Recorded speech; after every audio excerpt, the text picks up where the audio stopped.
We are engaged in a great civil war, testing whether this nation or any nation so conceived in liberty and dedicated to the proposition that all men are created equal can long endure. January 6, 2021 was a dark day in American history. On that day, the 45th President of the United States instigated a war on America's democracy and forced upon this nation an unpeaceful transfer of power for the first time in almost 250 years. From that day until this day, he has persisted in the prosecution of that war, presenting himself to America and to the world as a clear and present danger to American democracy.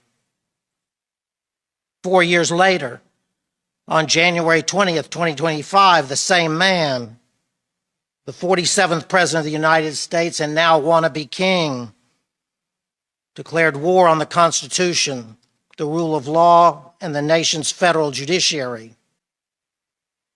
The founders of this, the greatest nation on earth, and the greatest experiment in self-government in all of civilization, feared this man who has waged these wars on America's democracy and rules of law, and they feared these times in America. They believed these times would mark the end of the nation they had founded. We must finally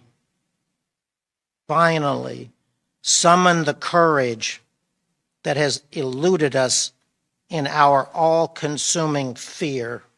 Americans must summon from deep within the courage that was once our founders' courage when, with a firm reliance on the protection of divine providence, they mutually pledged to each other their lives, their fortunes, and their sacred honor.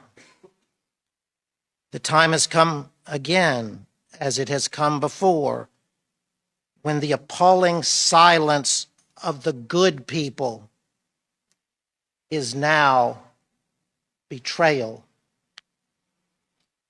We must stand, raise our voices, and speak out against what we are witnessing in America today.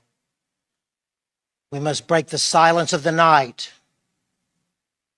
or as Dr. Martin Luther King warned, in the end, we will remember not the words of our enemies, but the silence of our friends.